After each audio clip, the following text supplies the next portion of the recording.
Members of Parliament, support staff, radio listeners, TV viewers, all viewing this meeting via social media, members of the media, ladies and gentlemen, good afternoon. I welcome you to this Central Committee meeting of Parliament. This is Central Committee meeting number 17.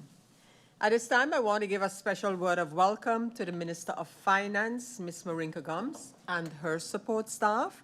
We have established a quorum of 11 members. Please stand for a moment of silence.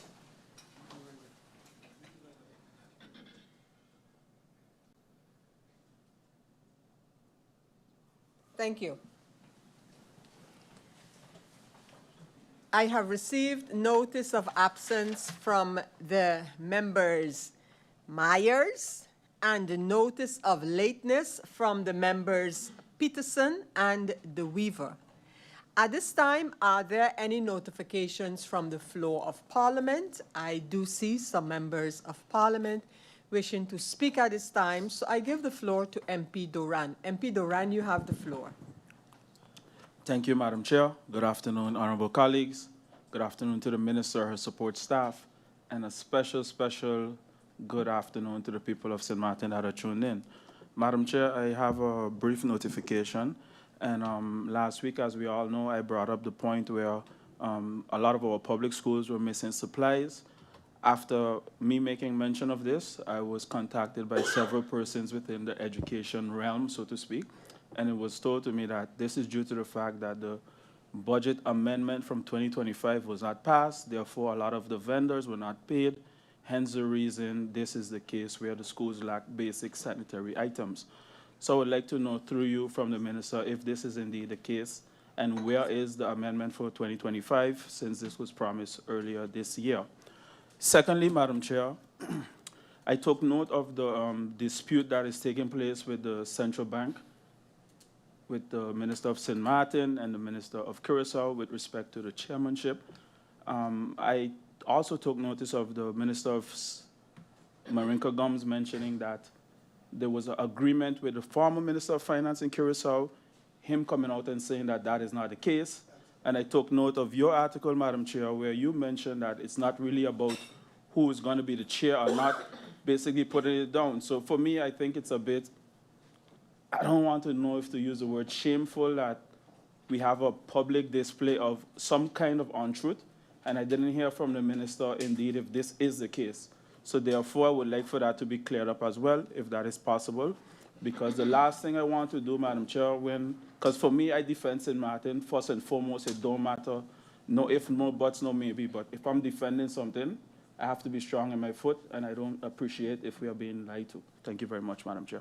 Thank you, MP Doran. I continue with notifications, and I give the floor to MP Lewis. MP Lewis, you have the floor. Good afternoon, Madam Chair, Griffier, the Minister and your support staff. Good afternoon to my honorable colleagues here. Madam Chair, I would like to give my sincere condolences to everyone that have lost a loved one in the past few weeks. I would also like to specifically mention that the former Minister of TIAT and Parliamentarians' brother, Mr. Romeo's Pantoflet brother, has recently passed away, Mr. Alfonso Pantoflet, who is also a brother figure to my grandmother. And I would like to extend my condolences to the entire family circle of the Pantoflet family. It is very sad that, we're here today, we can be gone today, because it wasn't that he was ill for a long time and passed away, it was sudden. I didn't even know if I was going to reach to the session today, Madam Chair, but bear with me today. Madam Chair, also, there's a lot going on within the country when it comes to our ministries. And I have mentioned it publicly. I said it also today. I see mostly the Minister of Finance in here very often, and I would like to know if she is one of the only ministers working for the people of this country. Madam Chair, I will also mention, I've understood, and I mentioned it on Facebook today, where I understood that the Dominican Foundation hold an event, and I understood that the immigration officers went out raiding. If that is so, Madam Chair, it is distasteful and disrespectful. I understand that everyone have a job to do, but when they're supposed to do it, they are not doing it. And I'm going to say again, our system is flawed and we need to work together to get a proper immigration law because our borders continue to be open. I can tell you, Madam Chair, that I personally saw someone that was recently deported, and I saw them walking on my road, back on the island again, and they did not use our ports of entry. Madam Chair, something needs to be done. And of course, an assessment needs to be done within the Ministry of Justice with regards to immigration. Again, our MP mentioned pay to stay. It was also part of my program when I became Minister of Justice. Sad to say that we only lasted 17 days, but Madam Chair, something needs to be done because this country is not making any money when it comes to the immigration processes. Thank you, Madam Chair. Thank you, MP Lewis. The next MP to speak is MP York. MP York, you have the floor. Thank you, Madam Chair. Good afternoon to yourself, the griffier, the Minister and support staff, honorable colleagues, and the viewing public. Madam Chair, it has been an eventful couple of days internationally, namely the bombing in Iran. I woke up yesterday to articles stating that the oil prices will be surging, going up in a negative way. That will also have effects on diesel prices, with thus effects on our GEBE prices. And we haven't heard anything from the government or the Prime Minister as yet.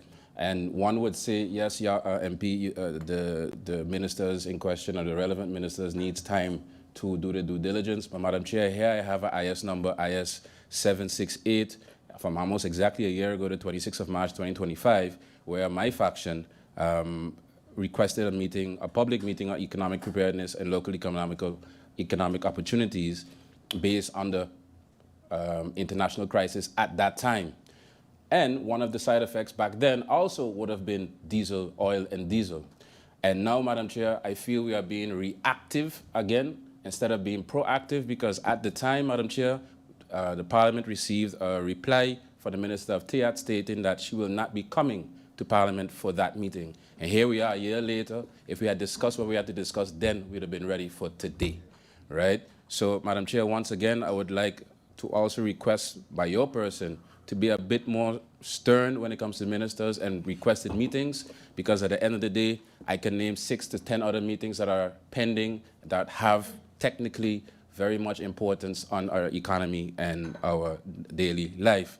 And Madam Chair, seeing the sensitivity of this GEBE topic, especially seeing that the Prime Minister promised relief last year, July, and then again pushed it up to December, and since then he has been MIA, I think the government should give the people of St. Martin an update as it pertains to what to expect, even if it means increased GB bills, but at least if they have a plan moving forward on how to mitigate these issues in the interim. Thank you, Madam Chair. Thank you, MP York. The next MP to speak or to make his or her notifications is MP Veronica Jansen-Webster. In this case, your notifications, MP Veronica Jansen. Thank you, Madam Chair, and good afternoon. Good afternoon to my colleagues, and also to the Minister, and welcome to the Minister and her support staff, and good afternoon to the people of St. Martin.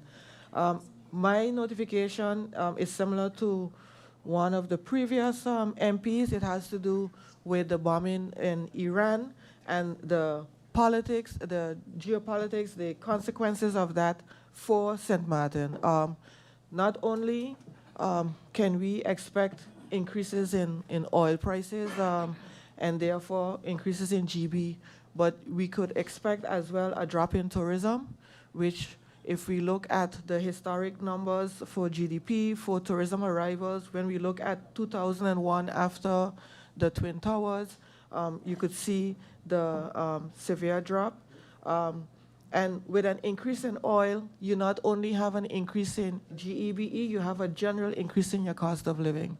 You have an increase in the prices of goods in supermarkets, because the cost of doing business, because the electricity cost will go up, the cost of doing business will go up, which will make everything more expensive. And as a country, we have to be prepared, and I'm urging the government to start looking at what is going to happen. When we look at GEBE, it remains an issue that up to recently, I think it was Friday, quite a number of people were cut on a Friday in KB, which is something that I know, having worked there, is there was a policy that GB does not cut on Fridays. However, this happened last Friday, and it left elderly, people so people who have medication in their fridge, etc., in a bad position for the entire weekend. However, it was remedied on time, but it still took place. Something like that should not take place. And I remember hearing the Minister of TIAT mention when asking for a new tariff structure, that the minister mentioned that there is no new management. But I understood from the workers in GB that there is no new management as yet. So these things we need to look at and get it done. Thank you, Madam Chair. Thank you, MP Janssen Webster. The next MP for notifications is MP Irian. MP Irian, you have the floor. Good afternoon, Madam Chair. Good afternoon to the SG. Good afternoon to my colleagues. Good afternoon to the Minister of Finance and her support staff. Good afternoon to the people of St. Martin. Madam Chair, I'd like to first start off wishing my condolences to the family and friends of the late Mr. Alfonso Ponteflet, and everyone else that lost their lives and their family and friends in the past week. Madam Chair, I read your article recently regarding the central bank, and I agree that it isn't about the chair. I think that the focus should be on the board members, where the government, the Minister of Finance, is actually in control of those appointees. The last meeting we had regarding central bank, the question there came up, are you going to appoint the board members that were there already? Because those board members would now put forward a chair. So again, the question is, what is the government doing regarding the board members that the government is in control of? Where are we with that process? And one of my colleagues, MP Duran, mentioned the budget, and I saw an article in the paper today regarding during the week regarding the garbage contracts and not being awarded. And again, I think the government is just not being transparent, because we cannot award a garbage contract, a multi-year garbage contract, because the budget of 2026 is not here. So let's be honest and come out to the people of St. Martin and the garbage haulers that they're not getting the garbage contract, and that more than likely we have to continue budget 2024, because that's what budget 2025 is based on. So we have to now maybe continue a temporary garbage contract in the meantime until budget 2026 is ratified somewhere in July. So come out and let's be honest about it. Regarding the comments made recently also by the government regarding our meeting regarding revenue generating measures. As members of Parliament, we call a meeting regarding this. The government says that they're not ready as yet, but we as members of Parliament, we are calling the meeting because we have ideas and laws that we want to present and get feedback on the government. So again, when is the government going to respond and actually show up to our meetings? I am happy now that MP Veronica Janssen also now agrees that the meeting we called almost a year ago, right, is today still important. So maybe not a coalition agrees, the Minister of TIAT, and I believe Finance was part of this meeting also, will now come to the meeting, or the chair will call the meeting on the matters regarding the tariffs, oil prices, et cetera, et cetera, et cetera. Because once again, we're being reactive instead of proactive. Thank you, Madam Chair. Thank you, MP Irian. The next MP to speak during notifications is MP Otley. MP Otley, you have the floor. Thank you, Madam Chair. Madam Chair, during this time of Lent, I personally, it's my personal opinion, I would like to say God bless St. Martin. I pray that he covers St. Martin. We are seeing some extraordinary activities. We are seeing a lot of people, lives being taken. So I pray for this country. On that note, I would also like to extend a congratulations to the Spanish community on their independence. They display cultural love. That is something that I would love to see from us in St. Martin.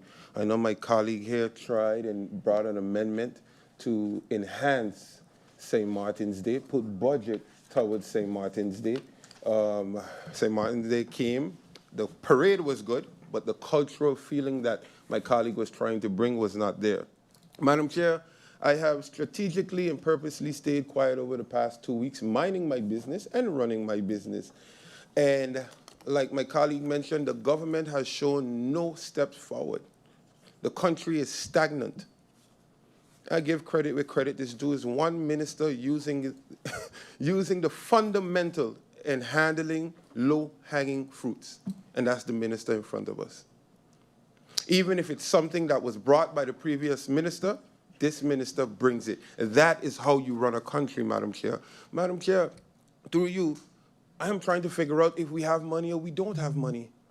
I see many people celebrating the Suriname God's coming, but yet we have issues with our own Justice Department, our own personnel. And Madam Chair, I sat here the other day through you. This is very, very important, and I heard one of my colleagues mention the hospital and spoke about the hospital going up. But if anyone knows construction and engineering, you have a foundation and your roofing is the hardest. But what this former minister was able to do is get us moving. But no one is talking about the hospital being delayed 200 days, and right now, FinSo is asking for millions and millions more, and half of their personnel has left. So we look forward to calling that meeting, since the faction is bragging on the progress of the hospital, which is now being halted. Madam Chair, my last notification is to you, Honorable Minister of Finance, through the Chair. When it comes to revenue generation, my colleague La Cruz have been begging literally for the past 2 years to meet, to the point where we even make fun of him for begging to meet this consistently. And you know what? He's being ignored for us to have this collaboration and meet. And I'm not talking about on a personal level, as a parliament level. Thank you, Madam Chair. Thank you, MP Otley. The next MP to speak is MP La Cruz. A blessed afternoon, Madam Chair Lady Griffier, Honorable Minister of Finance, her support staff, my fellow colleagues in Parliament, those in the tribune and all listening to the sound of my voice. I love that saying. Madam Chair Lady, I'd like to first start by congratulating the Dominican diaspora here on St. Martin, including myself, for that National Day of Independence of the Dominican Republic. Madam Chair Lady, to those that don't know, I'll repeat it one more time. I was born on the Dominican Republic to a Dominican mother. Very proud to say that. Madam Chair Lady, yesterday I got a couple messages concerning what took place with the immigration during the parade.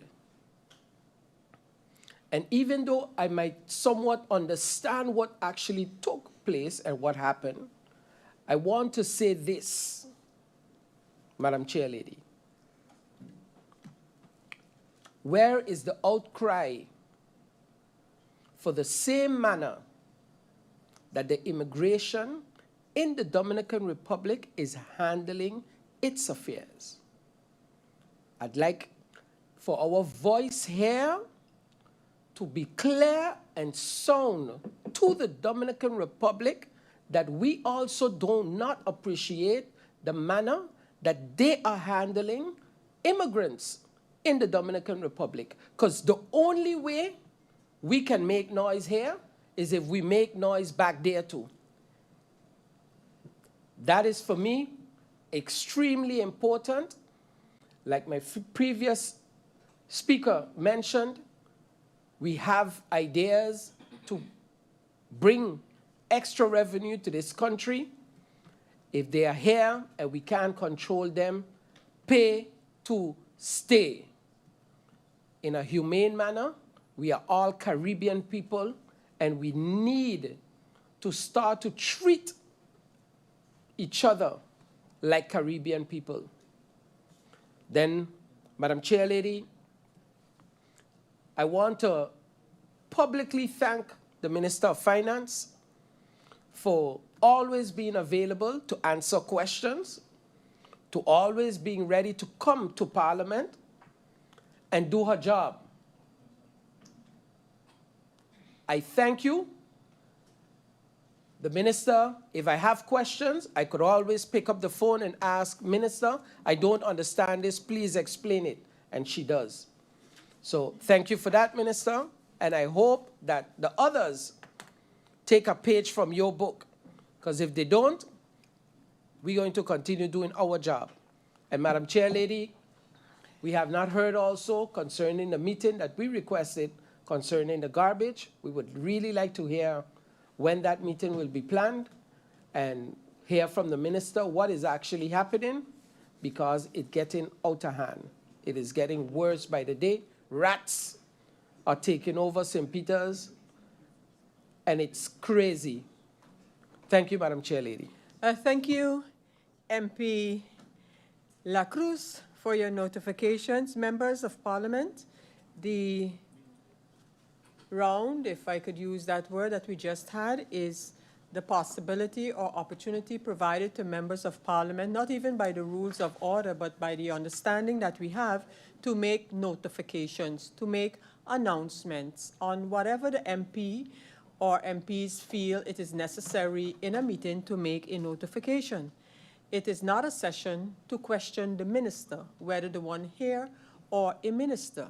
However, as I always do, if the minister is before us and can address or respond to a matter raised by a member of Parliament, I would always encourage the minister to do that. But I do need to remind the members of Parliament that this is a notification round. You make your announcements, and please keep it short and so that everybody could have a chance and we can continue with the meeting.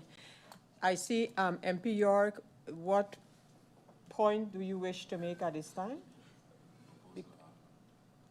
There's no opportunity for a proposal of order. We're in a central committee meeting, but I'll allow you to ask or say something that you would like to say. However, we are not going to be repeating announcements. You may say we'll be in a central committee meeting, MP, and I allow you to make a statement or what it is that you would like to do at this time. MP York. Thank you so much, Madam Chair, and thank you also for the clarification. Madam Chair, seeing that the minister was recently part of a very interesting meeting in Curacao recently, and the news that came out as a result of that, where allegedly there was a back and forth, and basically there was a quote-unquote, for lack of a better word, ultimatum given, where Curacao made their stance known. I read about it in the media, but I haven't heard anything official from the minister as yet. And seeing that we're discussing central bank laws as laws for the central bank, I think given our oversight role, it would be a little bit irresponsible on Parliament if we were to not ask the minister about what happened and what transpired in Curacao and what her stance is, given what was said by basically the stance given from the Curacao Minister of Finance. So my question or my proposal would have been if we could add an agenda point to the meeting to where the minister gets the floor to give her side of the story and basically what her stance is given what was said. I think the minister doesn't need that much time to prepare for it, seeing that the media already got news from her already. So I think Parliament can get the same thing. Thank you, Madam Chair. Thank you, MP York. MP York, actually, you're asking again what I alluded to about notifications, and you bring forward a point. You actually had another notification. That's what it is. And again, I repeat that if the minister wishes to or can address a matter raised in notifications, the minister before us is, which whoever that may be at a given time, is of course welcomed to do so. So we now continue with the agenda points for this meeting, starting with the first one, which is the approval of a travel schedule for the first semester of the year 2026 in connection with committee, General Assembly, Board of Directors, and Eurolat meetings of Parlatino. This document is registered on the IS 636 of the Parliamentary year 25-26. Secondly, we have the approval of the composition of the delegation and provisions to travel for members of Parliament to attend the celebration of 40 years of Status Aparte and 50 years of Himno y Bandera on March 18, 2026, IS number 747. We continue on this agenda or in this meeting, and the next agenda point is the Ontwerplandsverordening houdende regels inzake het toezicht op effectenbemiddelaars en vermogensbeheerders. This is the Landsverordening toezicht effectenbemiddelaars en vermogensbeheerders. Okay, I thought we had them all nicely in English as well, but not, probably a little further down. So I continue. The next point on the agenda is de Ontwerplandsverordening houdende regels inzake het toezicht op betaaldienstverleners. This is the Ontwerplandsverordening toezicht betaaldienstverleners. And this is IS, let me give you the national ordinance number 187. The previous one was 065 of 23-24. This one is 187 of the parliamentary year 25-26. The next agenda point is de Ontwerplandsverordening houdende regels inzake het toezicht op virtuele activa dienstverleners. De so-called Ontwerplandsverordening toezicht virtuele activa dienstverleners. This is national ordinance number 188 of the parliamentary year 25-26. Then we have the Ontwerplandsverordening houdende regels inzake oversight door de Centrale Bank van Curaçao en Sint Maarten, de Ontwerplandsverordening oversight op systemen in het betalings- of effectenverkeer, and this is the National Ordinance number 189 of the parliamentary year 25-26. And then we have Ontwerplandsverordening houdende regels inzake de clearing en settlement systemen in de monetaire unie van Curaçao en Sint Maarten. This is the Ontwerplandsverordening toezichtbeheerders FMI systemen. And this national ordinance is number 190 of the parliamentary year 25-26. Going over to the first agenda point, the Parliament received a schedule of Parlatino committee meetings for the first semester 2026 from the Secretariat of Parlatino on February the 2nd. This document is registered as IS incoming document number 636. It is good to note that this schedule is a draft and is therefore subject to changes. It is also customary that the delegation comprises of 2 members of Parliament per committee to attend these meetings. The proposal to Parliament, therefore, is to approve the work visits for members of Parliament to attend these Parlatino meetings as per this draft schedule for the first semester 2026. Committee, General Assembly, Board of Directors, and Eurolat meetings of Parlatino, and any other amendments, updates that might be presented by Parlatino to this draft schedule for the first semester of 2026. So the proposal is to approve these travel arrangements for the delegations as per the travel guidelines of Parliament. Does any member request the floor? I don't see that being the case, so I thank you, members of Parliament, and the proposal as put forward is hereby approved. We go over to the second agenda point, and this is the approval of the composition of Parliament for a delegation and provisions for the members of Parliament to attend the celebration of 40 years of Status Aparte and 50 years of Hymn and Flag on March 18, 2026. This is IS 747, which was received on March the 2nd of 2026. As I mentioned earlier, the document is registered as incoming document number 747. As indicated, previously, if Parliament is invited as a whole, so as an entity, to a special meeting or gathering, only 4 members, which exclude the President, each from a different faction, will be able to travel and attend the event. This will be done and is always done on a rotational basis based on the name of the faction in alphabetical order. This rotational basis will also be applicable for national holidays, and factions can decide internally which member of the faction will attend the event. This is further clarification to the stipulation in the travel guidelines regarding when the entire Parliament is invited to an event abroad. Considering where we are right now and the last travel that we had for this purpose, the proposal for this travel is for the following delegation to attend this invitation, to attend to this invitation. a member of parliament from the National Alliance, a member of parliament from the Party for Progress, the member of parliament from the Sualiga Action Movement, and a member of parliament from the United People's Party faction. As I mentioned earlier, usually it's the faction who will then decide which member will represent that faction abroad. However, in the case of the National Alliance, I wish to make give a notification that MP Duran is part of a petite committee that will meet on the 19th, as we decided during our last visit to Aruba, that will meet on the 19th of March on Aruba. So my suggestion, therefore, to the National Alliance faction is to allow MP Duran to travel for this purpose, allowing him to attend the meeting in person on the 19th. This delegation will be led by the President of Parliament and accompanied by the Secretary General of Parliament. By the way, the two persons on this petite committee from St. Martin are myself and MP Duran, as I mentioned.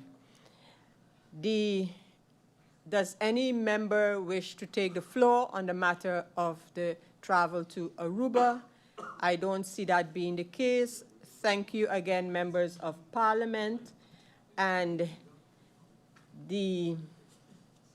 let me mention that yes, of course, it will be in accordance with our guidelines, and it would indicate, or it would mean, that the members of Parliament would have to travel from the 16th of March, and some of us will be returning on the 20th because of the meeting on the 19th.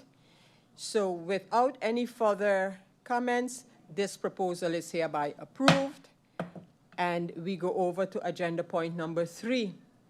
I mentioned the draft ordinances that we received from the government, which are upcoming now, and just let me go over them now in the English language. And so the one from October 2nd, 2023, which is agenda point number 3, we received the draft national ordinance containing rules on the supervision of securities intermediaries and asset managers, the so-called National Ordinance on the Supervision of Securities Intermediaries and Asset Managers. This document, as I mentioned, members of Parliament, ladies and gentlemen, is IS 065 of the parliamentary year 2023-2024.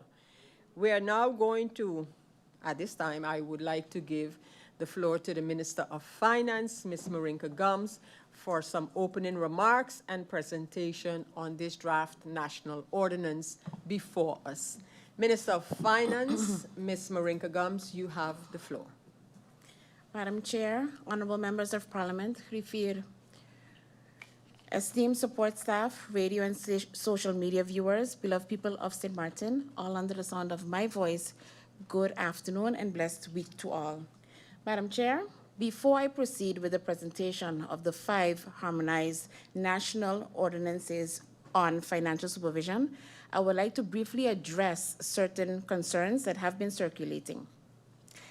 For some, there may be a question as to whether this meeting today would be a waste of Parliament's time. Let me state clearly, it is not. There appears to be a narrative forming that because of the ongoing public discourse surrounding the monetary union and recent statements by the acting Minister of Finance of Curacao, Mr. Cooper, suggesting that we should go our separate ways quick and fast, today's legislative discussion is somehow unnecessary or misplaced. That perception is incorrect. Allow me to address both matters directly. First, regarding the monetary union. St. Martin is not a liability to anyone. We are an autonomous country within the kingdom and an equal partner in this union. Cooperation between our countries has historically been necessary and at times have proven more beneficial to Curacao, including during complex financial matters such as ENIA. However, cooperation must always be grounded in mutual respect, not implied dependency, and certainly not superiority. I do not govern by emotion. There is no knee-jerk reaction from me as minister. Statements made by Acting Minister of Finance, Mr. Cooper, regarding separation are for his own account. St. Martin will determine its course based on legal analysis, economic and financial stability considerations, institutional strength, and the best interest of our people. That said, when statements about separation are made publicly and made more than once by the Acting Minister of Finance, Mr. Cooper, they cannot simply be ignored. Stability requires preparation. It requires strategic assessment, and it requires alignment between government and parliament to safeguard our economic and financial stability. If we are to assess the future structure of this union responsibly, that assessment must not be emotional nor fragmented. It must be coordinated, measured, and rooted in national interest. Government and parliament must stand aligned in protecting the long-term economic and financial stability of this country. Madam Chair, there is something else we must observe carefully. If we look at Curaçao's public posture, they appear united in their stance. One after the other, voices emerged aligned, even in moments where the full facts may suggest a more nuanced narrative. Whether one agrees with their position or not, that cohesion sends a message. Here at home, we must ask ourselves whether we are projecting that same strength. It has been suggested publicly that as Minister of Finance, I can stand alone for St. Martin if I must, and I will. I have never shied away from that responsibility, but perhaps there is a lesson here. Perhaps instead of allowing division to define our discourse, we take a page out of that playbook, not to imitate rhetoric, but to strengthen our collective posture. Because when matters of economic and financial stability, monetary supervision, and international credibility are at stake, unity is not political convenience, it is strategic necessity. When government and parliament speak with one voice, we strengthen our negotiating position. When we stand divided, we weaken our leverage. These 5 harmonized national ordinances on financial supervision are not about Curaçao or the CBCS. They are not about personalities. They are not about union politics. They are about protecting St. Martin's economic and financial stability. These laws align our supervisory framework with international standards. They strengthen our compliance architecture. They safeguard our banking and financial institutions. Failing to modernize and harmonize our supervisory framework would expose our economy to serious risk, with or without a monetary union, and would undermine our economic and financial stability. Let me repeat that clearly. These laws protect St. Martin whether we remain in the union or whether the future structure of the union changes.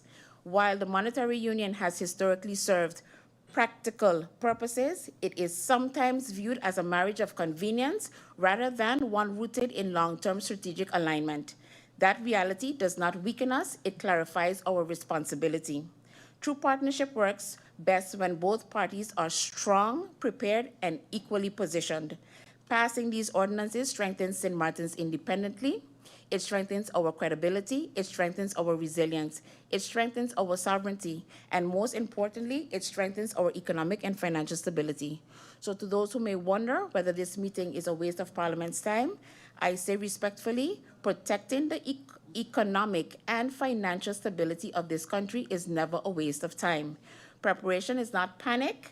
Compliance is not weakness. Institutional strength is not political theater. It is responsible governance. Madam Chair, with that clarity established, and with the understanding that government and parliament must stand aligned in safeguarding our national interests, when given the go-ahead, I will proceed with the presentation of the 5 harmonized national ordinances on the financial supervision. Thank you. Thank you, Minister, for your introductory remarks. Before continuing with your presentations, Minister,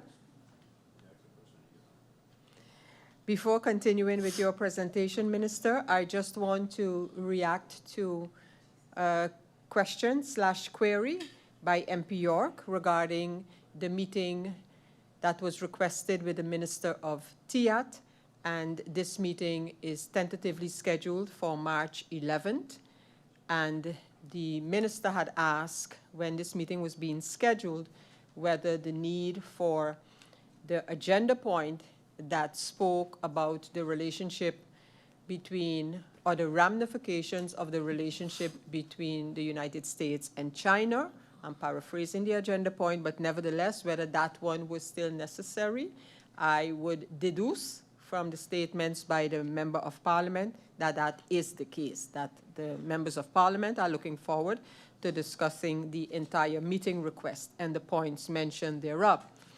A Member of Parliament also, in their notification, referred to the issue of the budget. I just want to remind the members of Parliament of the budgetary update that has been received from the minister and is booked under IS 688. And I also heard a comment regarding if we don't have a budget 2026, then we probably have to go back to the budget 2024. And I wish to remind the members of Parliament as well as the general public that we do have a budget 2025. So any going back to, and as long as we don't have a new budget, then the one of the previous year, in this case 2025, apply. It is not as if we don't have a budget 2025. I wanted to mention that as well. And then I received a request from the minister, and I heard from her introduction to the presentation that all 5 of the laws are part of this presentation. And I would ask the members of Parliament if it's okay that we go through the 5 laws as per the presentation of the minister.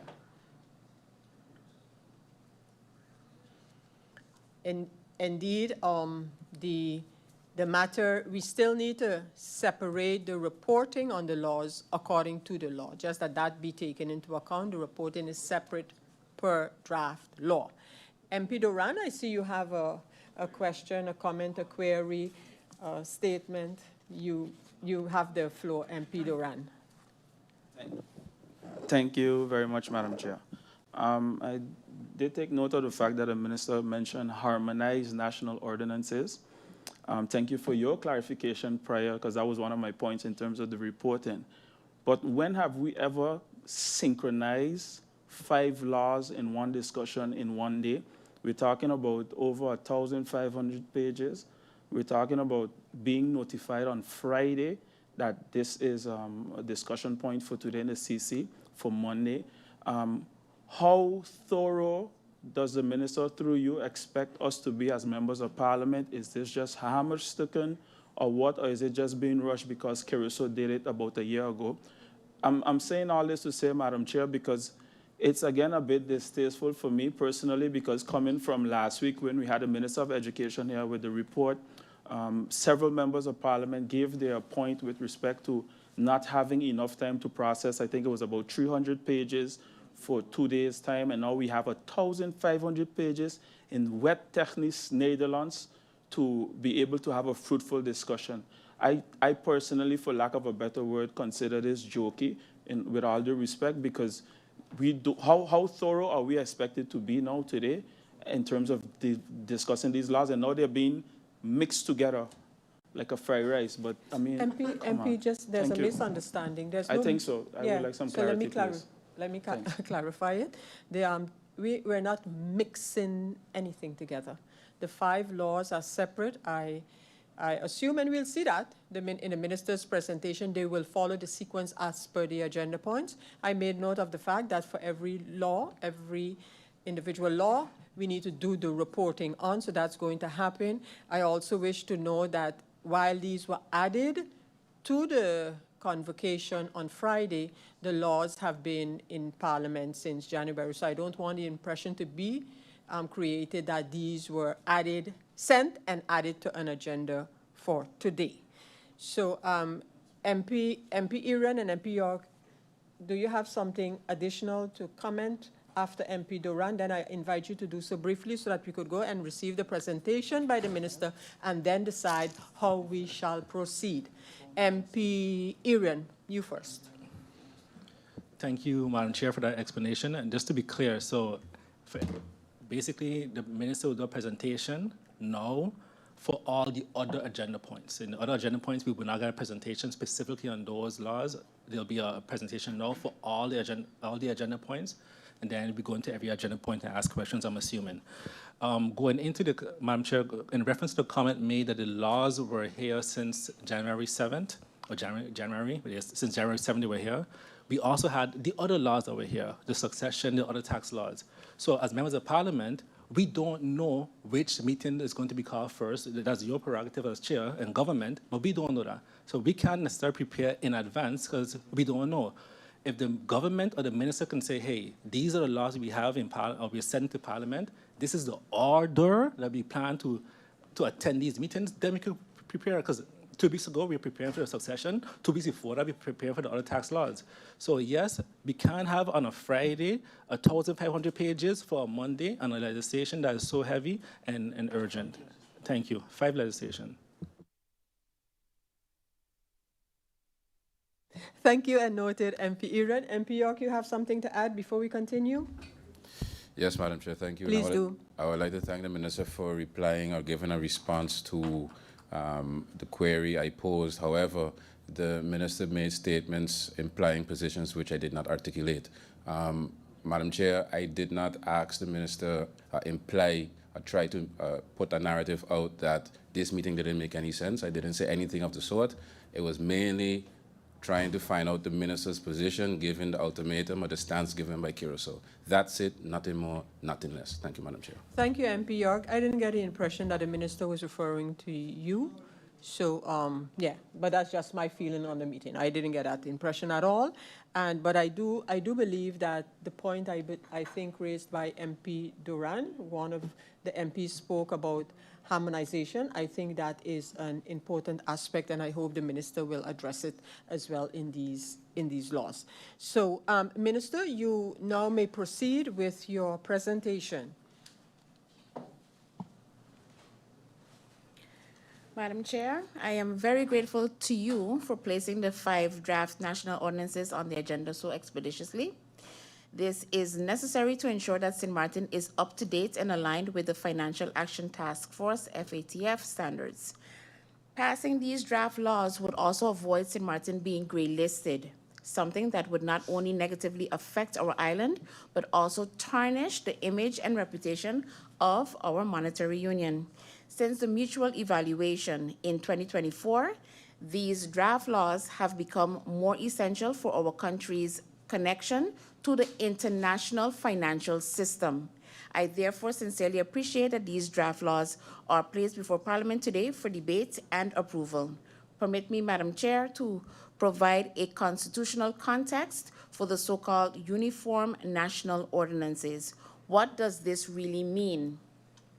By virtue of Curacao and St. Martin forming a monetary union, the 2 autonomous countries are required to enact uniform national ordinances. This is specified primarily in Article 28 of the Central Bank Statute for Curacao and St. Martin. While the entire statute can be considered a mutual regulation based on Article 38 of the Charter for the Kingdom of the Netherlands, it explicitly mandates that the 2 countries use identical local laws, uniform national ordinances to regulate the financial sector. Madam Chair, the key articles of the CBCS statute that require uniformity are as follows. Article 28, the foundation of financial supervision. This is the heavy lifter of the statute. It mandates that the Central Bank of Curacao and St. Martin shall exercise supervision of the financial sector in both countries based on uniform national ordinances. Specifically, this supervision covers the banking and credit system, licensing and solvency of banks, the insurance industry, regulation of life and general insurers, investment institutions, oversight of funds and administrators, trust service providers, integrity and management of offshore services. Article 6, the monetary system. This article establishes the CBCS as the sole circulation bank and dictates that the nominal value, design, and issuance of banknotes and coins must be regulated by a uniform mutual arrangement. This ensures that a Caribbean guilder in Great Bay is legally identical to one in Willemstad. Article 7, foreign exchange regulation. The CBCS statute requires that foreign exchange transactions and the administration of the currency's external value be governed by uniform rules. This prevents one country from having looser capital controls than the other, which would drain the shared reserves. Why the uniform national ordinances and not just national ordinances? The reasons these are called uniform national ordinances rather than just national ordinances is a matter of constitutional safety. If, for example, Madam Chair, one parliament wants to change a supervisory law, it cannot do so unilaterally because the CBCS statute, Article 28, requires the law to be uniform. Any amendment must be passed by both parliaments in identical wording to remain valid. This can also be called the veto effect.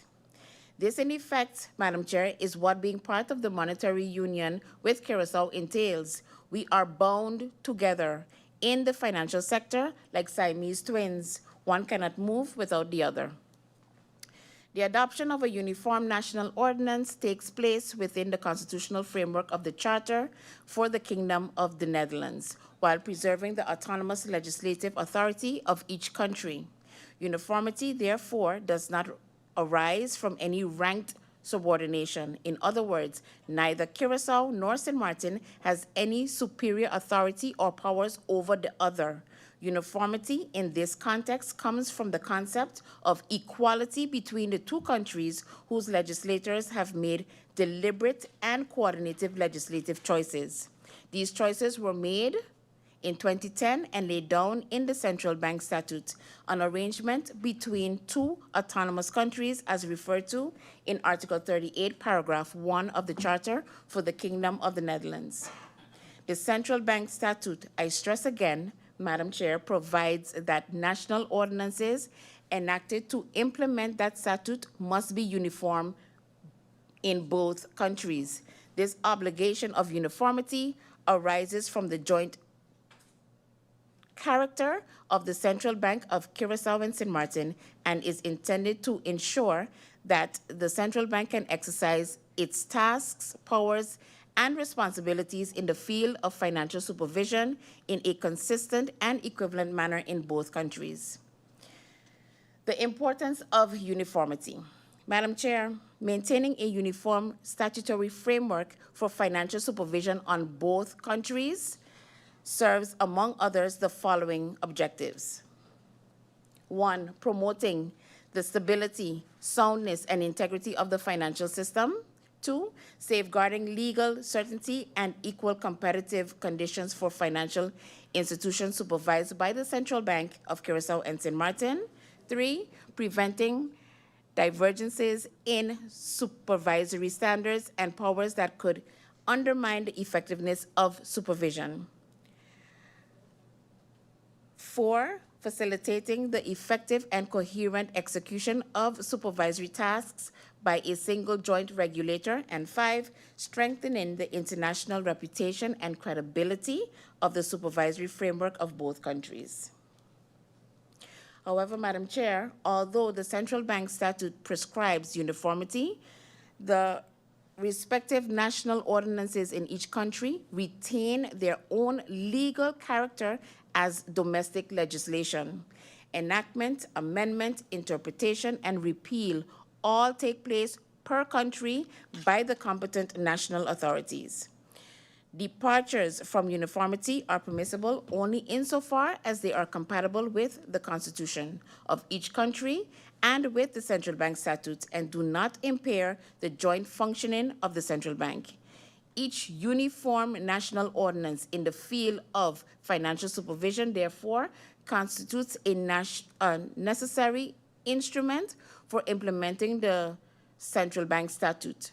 It supports a joint supervisory structure while simultaneously respecting the constitutional autonomy of Curaçao and St. Martin. Madam Chair, before delving further into the specific draft uniform national ordinances in front of Parliament today, permit me to explain what gray listing means and why it is necessary to act speedily to avoid it. In the context of the financial sector, and particularly relevant to the Caribbean region, gray listing refers to being placed under increased monitoring by the Financial Action Task Force, FATF. The FATF is the global overseer for money laundering and terrorist financing. When a country is gray listed, it means the FATF has identified strategic deficiencies in that country's systems to prevent financial crimes.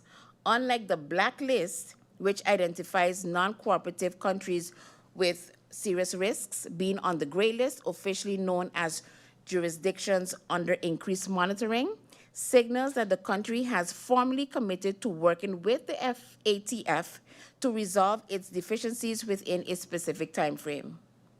It also means increased scrutiny with international banks and investors applying enhanced due diligence to transactions involving that country. In addition, Madam Chair, such country is considered to be actively undergoing reforms to its laws and financial regulations to meet international standards. Madam Chair, for a country like ours, gray listing has significant real-world economic impact. The following are some of the possible concrete consequences it could have. Correspondent banking issues. Global banks may find it too risky or expensive to do business with banks in a gray-listed country. This can lead to de-risking, where local banks lose their ability to process international wire transfers. Number two, reduce foreign investment. Investors often shy away from gray-listed jurisdictions because of the increased compliance costs and perceived instability. Three, higher transaction costs. Because every dollar moving in or out of the country requires more paperwork and verification, the cost of doing business rises for everyone, from large corporations to individuals receiving remittances. Four, reputational damage. It signals to the world that a country's financial guardrails are weak, which can lower its sovereign credit rating. In view of all of these, I am sure that this esteemed Parliament would not want St. Martin to be grey-listed. Permit me, therefore, Madam Chair, to outline the draft uniform national ordinances that will ensure that St. Martin remains aligned with the international community. But first, what are the objectives of these draft laws? The principal objective of the draft national ordinance on the supervision of securities, intermediaries, and asset managers is to prevent fraudsters from other jurisdictions from establishing themselves here so that they could continue their criminal activities online from St. Martin. The principal objective of the draft national ordinance on the supervision of virtual asset service providers is to comply with the mandatory recommendation 15 of the Caribbean Financial Action Task Force, CFATF, which, as I have explained earlier, Madam Chair, is derived from the FATF, who is considered the global overseer for money laundering and terrorist financing. The principal objective of the draft national ordinance on the supervision of FMI system operators is to comply with Principle 1 of the Principles for Financial Market Infrastructures, PFMI, as established by the Bank for International Settlements. Similarly, Madam Chair, the draft national ordinance on the oversight of payment and securities settlement systems serves the same objective, namely compliance with the PFMI, since one of its principles provides that effective oversight requires a sound legal basis.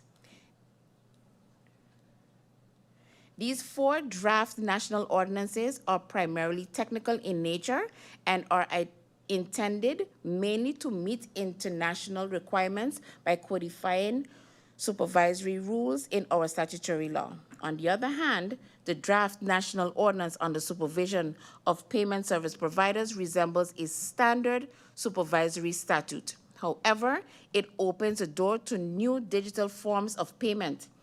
Digital payment solutions that have already been available for some time in French St. Martin will also become possible in our half of the island. Such new options will provide a more affordable alternative to a traditional bank account. I will return to this matter later. Meanwhile, Madam Chair, allow me to focus on the importance and relevance of each draft legislation before Parliament today, starting with the draft national ordinance on the supervision of securities intermediaries and asset managers. This draft national ordinance may appear technical, but it is in fact of great strategic importance for St. Martin. At present, securities intermediaries and asset managers are not subject to a specific supervisory regime in our country. Banks, insurers, and pension funds are supervised by the central bank. Yet, this segment of the financial sector is not. That is a gap in our legal framework. In a world where capital moves quickly across borders and financial services are increasingly digital, the absence of regulation in this area can attract the wrong kind of activity. That is a risk St. Martin cannot afford to take. Madam Chair, to be clear, this draft national ordinance is therefore designed to fill that gap. It introduces a licensing requirement, subjects these institutions to prudential and conduct supervision, and provides the Central Bank of Curaçao and St. Martin with the necessary legal instruments to supervise compliance effectively.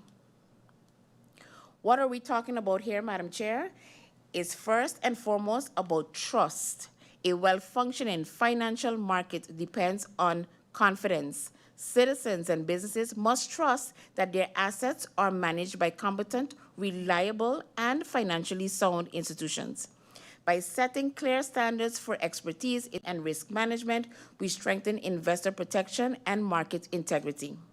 At the same time, Madam Chair, this legislation has broader economic significance. A properly regulated capital market supports investment, entrepreneurship, and sustainable economic growth. If St. Martin is to further develop as a financial center, including potential market-based financing initiatives, we must ensure that a solid supervisory framework is already in place.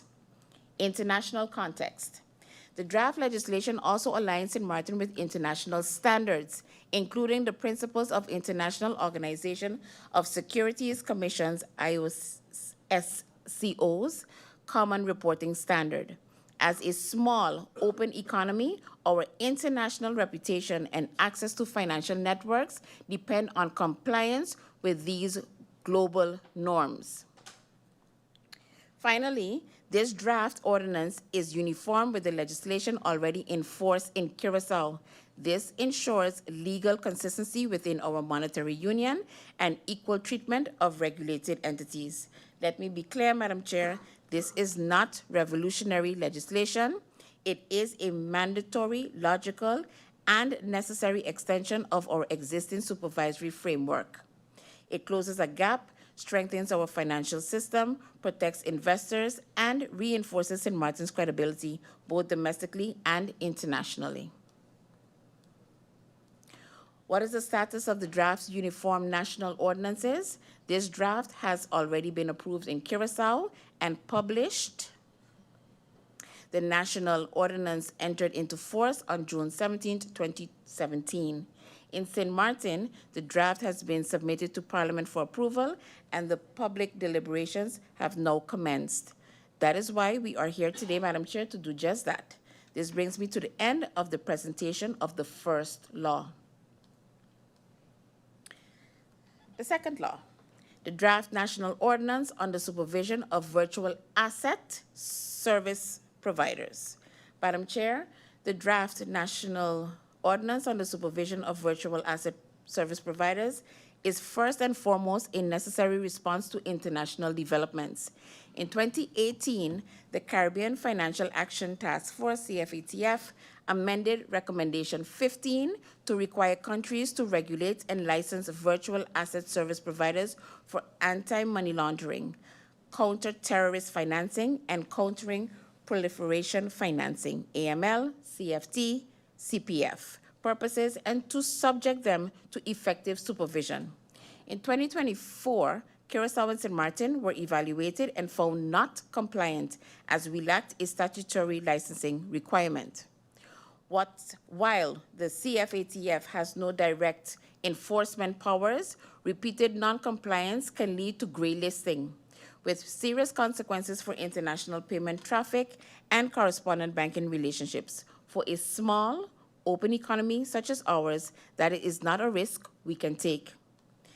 This draft law, therefore, introduces a clear licensing requirement and places virtual asset service providers under the supervision of the central bank in line with international standards. It ensures compliance with AML, CFT, CPF obligations, transparency of ownership, proper record keeping, and effective monitoring and enforcement. At the same time, Madam Chair, this ordinance promotes legal certainty and responsible innovation. Virtual assets are a reality of the modern financial landscape. Our task is not to ignore them, but to regulate them in a careful and proportionate manner. The structure of this draft law follows our existing supervisory legislation. The chapters on supervision and enforcement are aligned with the other financial supervisory ordinances, ensuring consistency and efficiency. There are, however, important additional safeguards. The draft contains explicit consumer protection provisions. Client funds received for the purchase of virtual assets must be safeguarded and kept separate from the service provider's own assets. Likewise, virtual assets held in custody must be protected in accordance with rules to be set by the central bank. This strengthens trust and protects the public. This is a uniform national ordinance prepared in close cooperation with the legal affairs departments of St. Martin, Curaçao, and the central bank. Curaçao has already enacted identical legislation, which went into effect on July 1, 2025. Adoption of the same legislation in St. Martin will ensure legal consistency within our monetary union and strengthens our joint international position. The draft law also provides clarity for the sector and certainty for the public, but above all, extremely important that St. Martin will not be affected by sanctions from the FATF and will stay connected to all forms of international payment transactions. What is the status of the draft Uniform National Ordinance? This draft has also already been approved in Curaçao and published. The National Ordinance went into effect on July 1, 2025. In St. Martin, the draft has been submitted to Parliament for approval, and a public debate is what we are here to do today. This brings me to the end of the presentation of the second law. Third law, the draft national ordinance on the oversight of payment and securities settlement systems. Madam Chair, this is also a draft uniform national ordinance. However, it is of a different nature than the supervisory laws we know. This ordinance does not focus on individual institutions. It stands on its own and concerns oversight of systems wherever they operate and whichever financial institution uses them. Oversight is defined as assessing payment and security settlement systems against existing and future international standards, and where necessary, ensuring improvements to promote safety and efficiency. At its core, this draft legislation is also about confidence. Reliable payment systems are the backbone of trust in our financial system. In St. Martin, where our economy is closely intertwined with international markets, daily transactions from tourist credit card payments to cross-border security transfers depend on secure, reliable, resilient, and trustworthy systems. International standards, particularly the principles for financial market infrastructures developed under the auspices of the Bank for International Settlements and IOSCO, make one point clear: effective oversight requires a sound legal basis. This draft ordinance, Madam Chair, provides that statutory foundation. It formally anchors two core tasks of the Central Bank of Curaçao and Sint Maarten.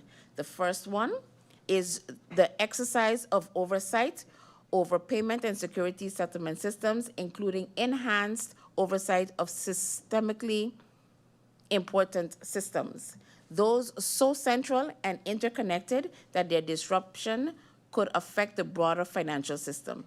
The second, Madam Chair, is the bank's catalyst function, its role in promoting modernization, innovation, and cooperation within the financial sector. However, Madam Chair, oversight must be distinguished from supervision. Supervision focuses on institutions and compliance with rules. Oversight, on the other hand, focuses on the design, resilience, and functioning of systems as a whole, combining authority with dialogue and international cooperation. In a world of digital payments, fintech innovation, and increased cyber risks, this role is essential. Disruptions do not stop at borders. International cooperation, shared standards, and integration capability are indispensable to protecting our payment traffic and therefore our economy. Importantly, Madam Chair, this draft ordinance also recognizes financial inclusion as a public interest. As the use of cash declines and digital payments expand, we must ensure that individuals and small businesses are not left behind. Access to basic financial services is a prerequisite for full participation in modern society. Financial inclusion is explicitly enshrined in Articles 3C and 4.2J, thereby establishing a new and important ancillary task for the central bank. This mandate finds its origin in the 2015 United Nations General Assembly resolution, which recognizes financial inclusion as a prerequisite for sustainable development. Similarly, Madam Chair, our government regards financial inclusion as a cornerstone of its policy to improve living conditions for the less advantaged in Sint Maarten. My objective is therefore clear: to ensure that individuals and small enterprises outside the traditional financial sector have access to essential basic financial services. This includes low-income groups, startups, and small entrepreneurs who seek fair opportunities to grow. Financial inclusion contributes meaningfully to sustainable economic growth, job creation, and social development. With an eye on the future, this draft law deliberately adopts a broader formulation that also encompasses payment and security settlement systems. It is our aspiration that more residents will be able to participate domestically in payment and investment activities. This is particularly relevant, Madam Chair, as physical cash steadily gives way to electronic and digital payments. In this transformation, no one in Sint Maarten should be excluded. Promoting financial inclusion, therefore, includes empowering the central bank pursuant to Article 4.2e to adopt regulations that establish reasonable and equal conditions for users of payment and security settlement systems. We must ensure fairness, accessibility, and trust within our financial infrastructure. Financial inclusion, Madam Chair, is not merely an economic objective, but a social imperative. It is a prerequisite for full participation in society for all residents of Sint Maarten, and it is our shared responsibility to ensure that the central bank plays a strong and supportive role in achieving this vision. What is the status of the draft Uniform National Ordinance? This draft has been submitted to the Parliament of Curaçao and was discussed several times during the summer of 2025 by the Central Committee. On July 29, 2025, a preliminary report was transmitted to the government. To date, this law has not yet passed in Curaçao. This brings me to the end of the presentation of the third law. The fourth law, the draft national ordinance on the supervision of operators of financial market infrastructures FMI systems. Madam Chair, this draft national ordinance is of great importance to the financial stability and international standing of St. Martin. It anchors the CPMI IOSCO principles for financial market infrastructures. The PFMI in our statutory framework as they relate to clearing and settlement. These principles are the global standard for safe, efficient, and reliable financial market infrastructures. Around the world, compliance with these standards is no longer optional. It is a prerequisite for full participation in the international financial system. Clearing and settlement systems form the backbone of our payment and securities infrastructure. They ensure that payments and securities transactions are processed accurately, on time, and with finality. If these systems fail to meet international standards, we face not only financial and operational risks, but serious reputational damage, and in the worst case scenario, exclusion from international correspondent banking networks. Madam Chair, I am sure you will agree with me that that is a risk St. Martin simply cannot afford to take. Our economy is open and highly dependent on international financial flows. Being cut off from those flows would have direct and severe consequences for businesses, citizens, and government alike. This draft legislation, therefore, serves four essential purposes. One, it integrates the relevant PFMI standards in our national legislation. Two, it provides a clear statutory basis for the supervision of financial market infrastructure operators. Three, it ensures compliance with increasingly stringent international requirements, and it safeguards St. Martin's position within the global financial system. Four, and above all, it addresses shortcomings identified in the most recent mutual evaluation of the Caribbean Financial Action Task Force, the CFATF. I think it is important for members of Parliament to know through you, Madam Chair, that this legislation does not introduce any new major substantive obligations. The central bank has long exercised oversight of payment and settlement systems in line with international standards. What we are doing now is formalizing and codifying these responsibilities in statute as required under PFMI Principle 1, which demands a clear and sound legal basis for relevant powers and tasks. In doing so, we provide legal certainty and protect these vital systems from potential legal challenge. The draft law also explicitly assigns to the central bank the statutory task of establishing and operating national settlements systems for payments, and where necessary, for securities such as government bonds. Currently, the payment settlement system operates on the basis of private law agreements with participating institutions. Given the critical importance of this system, that is no longer sufficient. In virtually all comparable jurisdictions, such tasks are explicitly entrusted to the central bank by law. This strengthens stability, legal certainty, and confidence. FMI systems operated by private sector. Furthermore, Madam Chair, the draft national ordinance establishes a framework for financial market infrastructure systems operated by private sector entities, whether domestic or foreign. Clear rules are introduced regarding authorization, access, supervision, and where necessary, exemptions.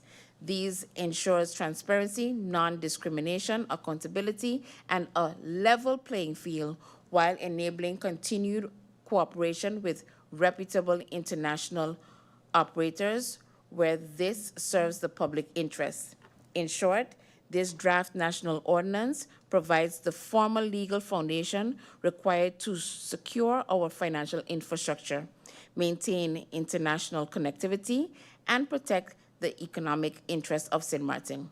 What is the status of the draft Uniform National Ordinance? According to the information I have, this draft has not yet been submitted to the Advisory Council of Curacao. In St. Martin, the draft has been submitted to Parliament for approval, and the public debate is what we're here for today. This brings me to the end of the presentation for this law.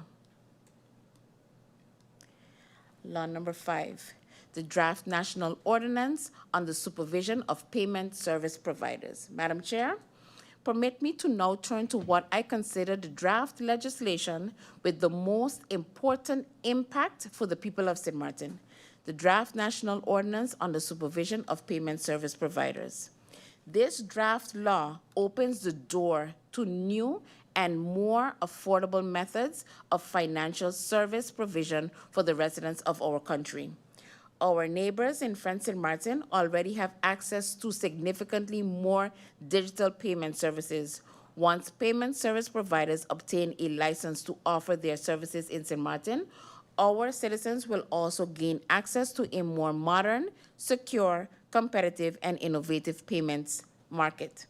This draft ordinance is an important part of government's policy to achieve inclusion. As I have already stated, this policy originates from a 2015 United Nations General Assembly resolution recognizing financial inclusion as a prerequisite for sustainable development in line with the Sustainable Development Goals 8 and 10 as adopted by all United Nations members in 2015. The objective, Madam Chair, is to ensure that individuals and small enterprises gain access to essential basic financial services, including low-income groups, startups, and small entrepreneurs. Financial inclusion contributes meaningfully to sustainable economic growth, employment, and social development. As Minister of Finance, it is my aspiration that more residents will, in future, be able to participate domestically in payment and investment activities. This is particularly relevant as physical cash is gradually giving way to electronic and digital payments, in which no one should be excluded. Financial inclusion is therefore a prerequisite for full participation in society for all residents of St. Martin. It may be promoted through various innovative avenues, and this draft legislation is one of them. This draft law, in my view, actually step 2, as the adoption of the basic banking law in January constituted step 1. As such, this law represents a second step and the continuation of the process towards strengthening the overall framework. Step 3 will be to negotiate and stimulate market parties from St. Martin and from abroad to offer their services to the people and businesses of our country. Step 4 will be the filing for and granting of the necessary permits to parties that meet all legal requirements. This draft national ordinance introduces a licensing regime for persons or entities wishing to operate professionally or commercially as payment service providers in or from St. Martin.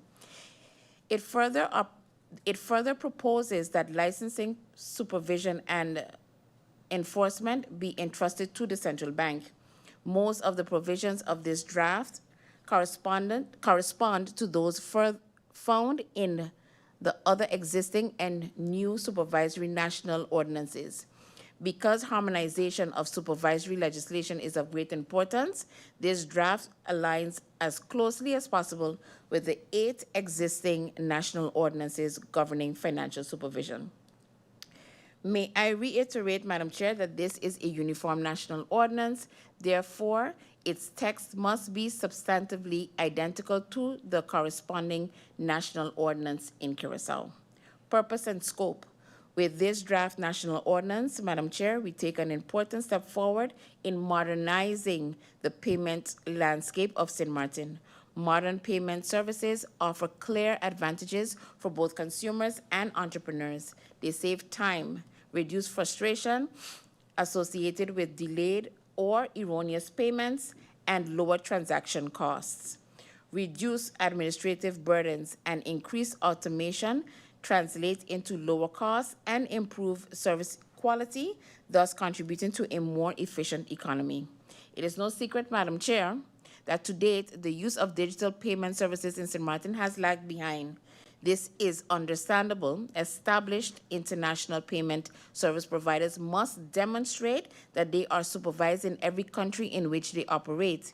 If they lack a license from the local central bank in a particular jurisdiction, they automatically become subject to enhanced supervision in their home country. For that reason, Madam Chair, this draft national ordinance introduces clear licensing requirements, statutory rules, and effective supervision by the central bank, all with one objective: strengthening confidence in digital payment services. Greater confidence leads to reduced reliance on cash. This results in cost savings for banks and merchants alike, including savings related to security, cash transport, and personnel. Ultimately, consumers benefit as well. Fast and secure payment methods such as contactless payments make transactions simpler and more efficient. Within a second, a payment is completed. Through this draft legislation, we will be promoting innovation, stimulating competition, and creating a level playing field between new payment institutions and electronic money institutions on the one hand, and existing banks and credit institutions on the other. In drafting this legislation, Madam Chair, we have aligned ourselves with European and other international laws and directives, thereby making St. Martin attractive to innovative European and international payment service providers. Service of a payment service provider. This slide illustrates the various services that may be provided by a payment institution that is an entity whose business consists of providing payment services, deposit of cash into a payment account, and management of the account. The services are: 1, withdrawal of a cash from a payment account and management of the account. 2, execution of payment transaction, including money remittances. 3, execution of payment transactions with a credit facility. 4, issuance of payment instruments or acquisition of payment transactions. 5, execution of money transfers. 6, payment initiation service. And 7, account information service. The services listed may be subject to fees depending on the provider. Banks, credit institutions, and digital payment service providers each apply their own pricing structures, which are determined by the framework agreement or the terms and conditions concluded before the consumer and the payment service provider. Allow me, Madam Chair, to briefly elaborate on the final 2 services listed on this slide. With this draft national ordinance, we introduce 2 important innovative services within the framework of the so-called open banking: the payment initiation service and the account information service.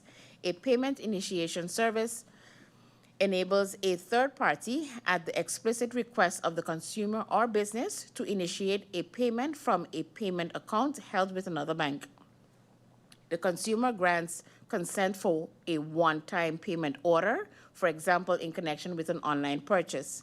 The payment initiation service provider transmits the order, but the funds are transferred directly by the account holding bank to the merchant. This is particularly useful for online purchases from web shops. An account information service is an online service that, again, with the explicit consent of the account holder, provides consolidated information regarding one or more payment accounts. This may be used, for example, in the context of a mortgage application where payment behavior is analyzed, or to provide consumers and businesses with a consolidated overview of accounts held at different banks.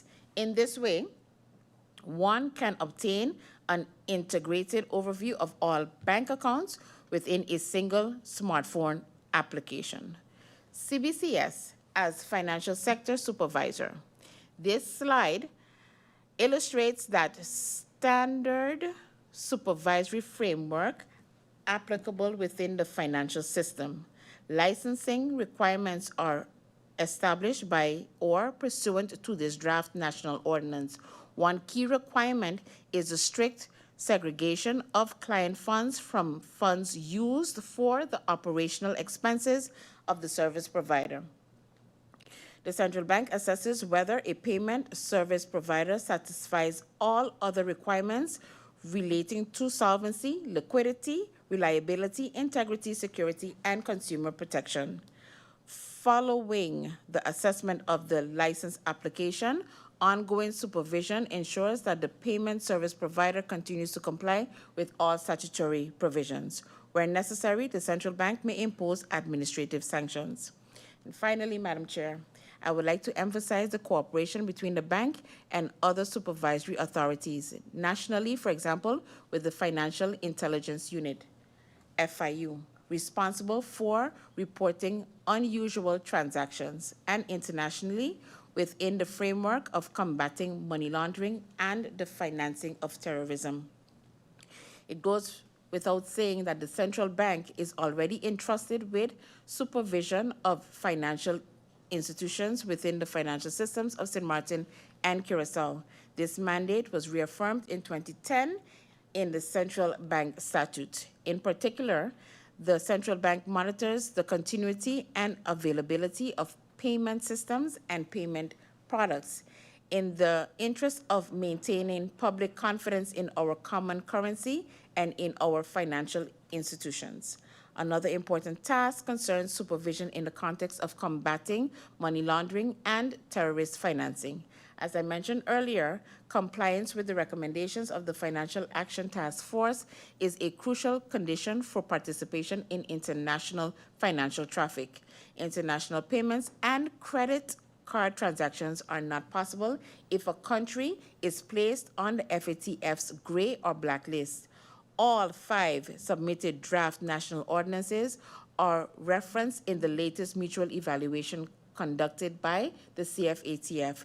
They are necessary to prevent St. Martin from being subjected to enhanced monitoring by the FATF and to preserve unrestricted international payment traffic to, from, and within St. Martin. Madam Chair, this is of course vital to our economy and therefore requires no further explanation. To summarize, Madam Chair, since the text of the first 2 drafts has already been finalized following approval by the Parliament of Curacao, the scope for substantive amendment by the Parliament of St. Martin is limited. In all honesty, the decisions before Parliament therefore concern solely whether to approve or reject these drafts. With respect to the remaining drafts, Parliament has full legislative authority. The situation is the reverse of the first 2 drafts. For Curacao, the text will be fixed as soon as you grant your approval. Therefore, for the Parliament of Curacao, the decision will likewise only be about whether to approve or reject the drafts, since the text will have been finalized upon approval by the Parliament of St. Martin. Madam Chair, I now come to the end of my presentation. Through you, I would like to thank members of Parliament for their keen attention, and I am looking forward to any questions they may have. Thank you, Madam Chair. Minister of Finance, Ms. Marinka Gums, thank you for your presentation on those 5 draft ordinances. Members of Parliament, I am going to adjourn for a few minutes until about 4 p.m. and then we will go back to agenda point number 3. So the first national ordinance. That is the one that is registered on the IS 065 of 2324. It was received on the 2nd of October 2023 and is National Ordinance number 171 of the Parliamentary year 23-24. So we're going to adjourn now, and then we're going to go with questions or comments on these drafts in the order as they are on the agenda points. That way we'll be able to keep track of questions and the responses, of course, so that we can make a report. However, before adjourning, I see, okay, it's okay for MP Kotai. I was going to, okay. So, members of parliament, again, thank you, Minister. And we're going to adjourn for the next 5-6 minutes until 4 p.m. We come back in. Members of parliament then have the possibility to ask questions on the third agenda point, which is the first draft national ordinance before us. Meeting adjourned.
Members of Parliament, ladies and gentlemen, I hereby reopen this Central Committee meeting of Parliament.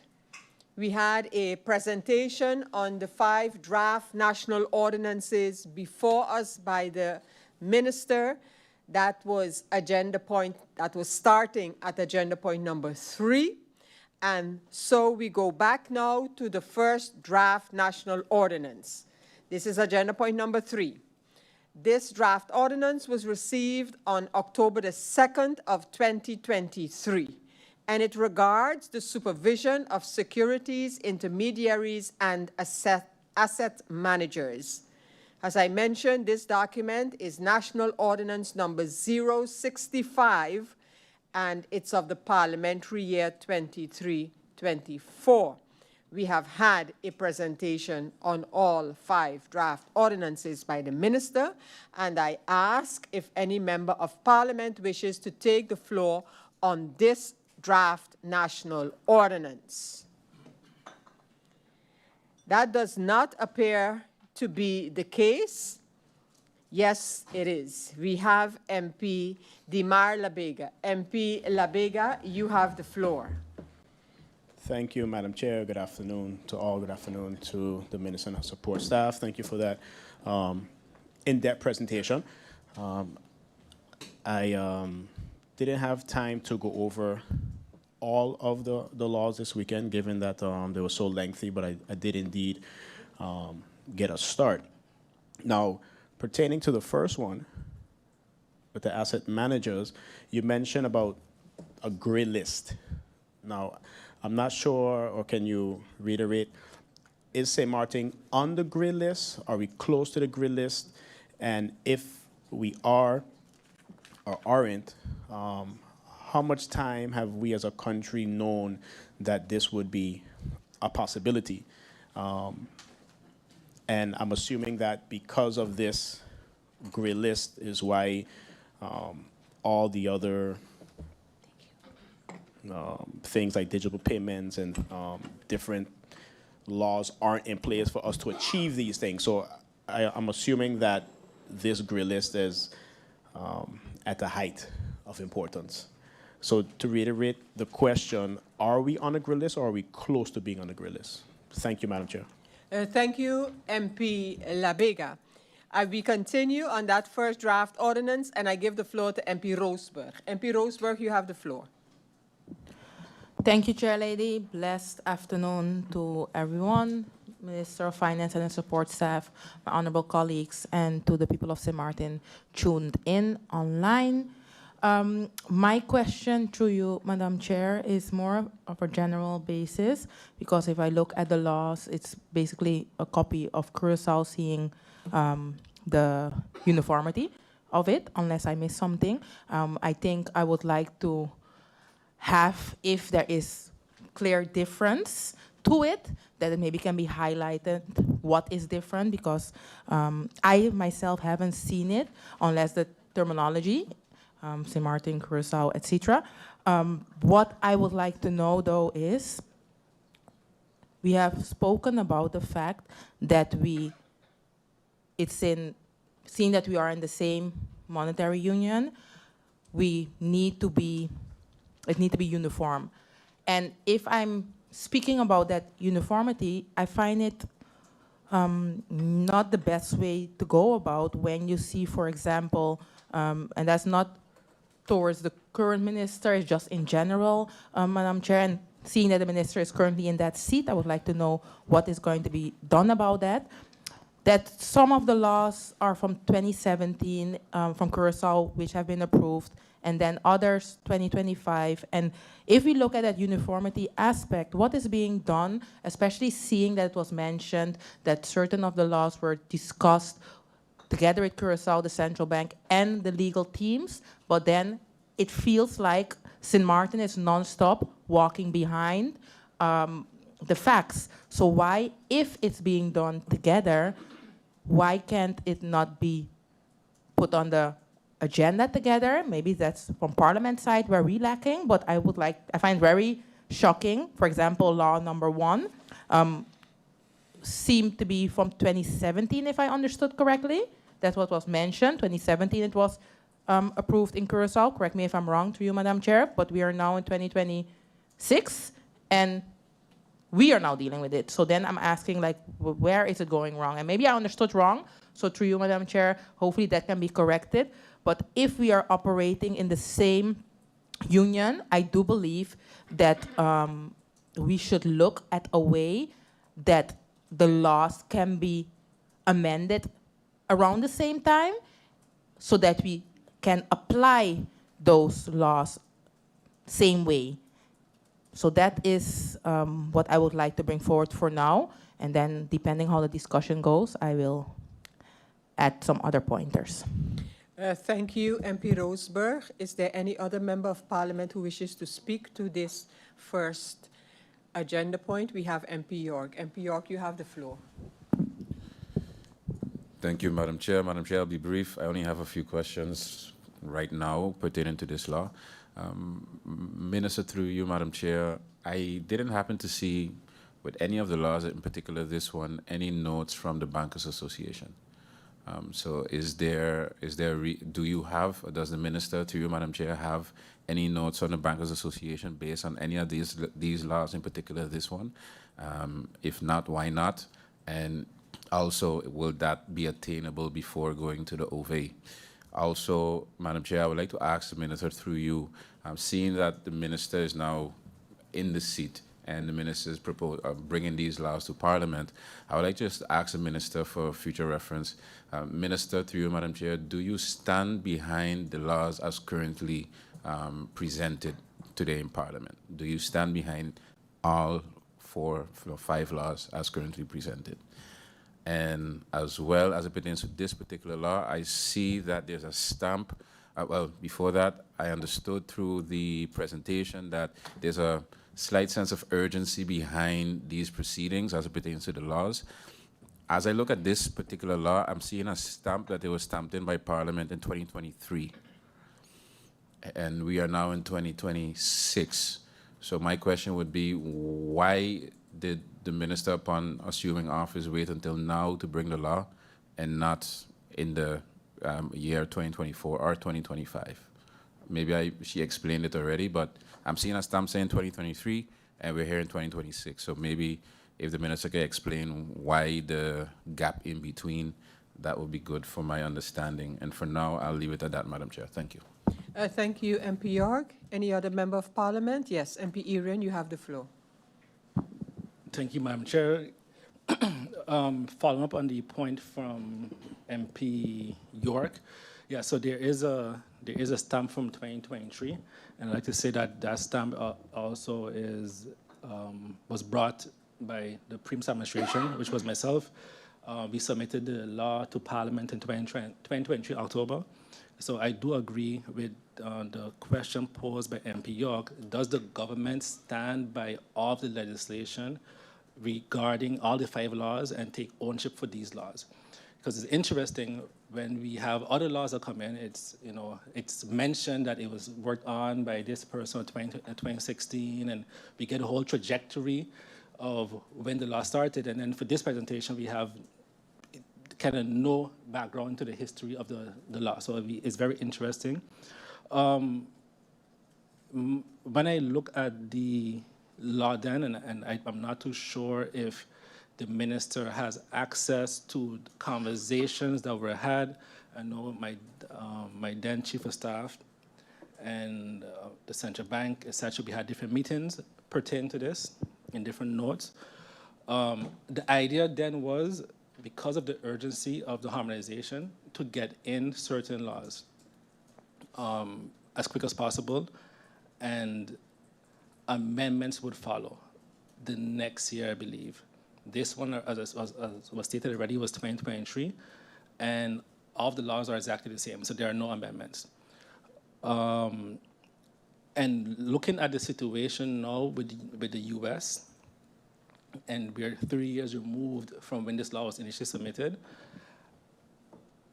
on a personal note, as MP Irian, I don't necessarily agree with certain aspects anymore in terms of us having to follow certain international regulations. We see and in particular steps that the central bank took above what is necessarily required.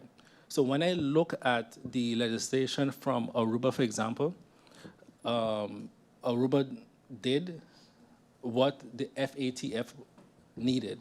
I think when I look at the last 3 years, especially when we talk about cryptocurrencies and virtual assets, et cetera, and how fast AI has evolved, in 2023, 2022, when this law was by the previous government, a lot has changed since then, a lot.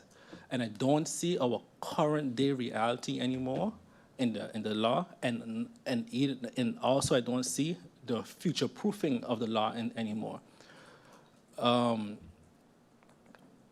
I think in this law, and going back also to the discussion we had in basic banking law, we're given a little bit too much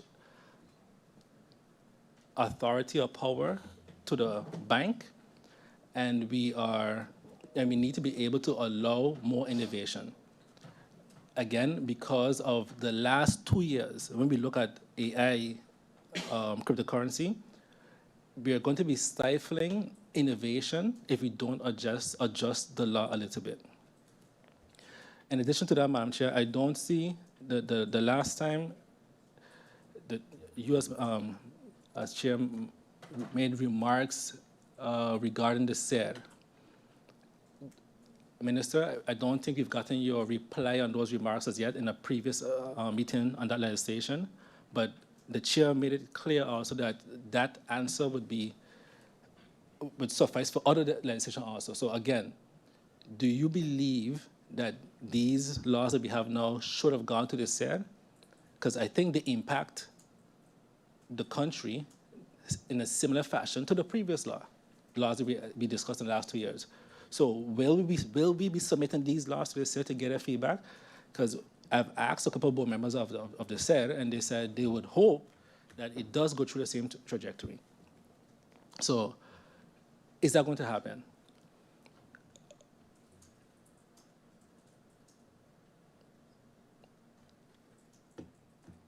And there's one comment. No, let me ask a different question.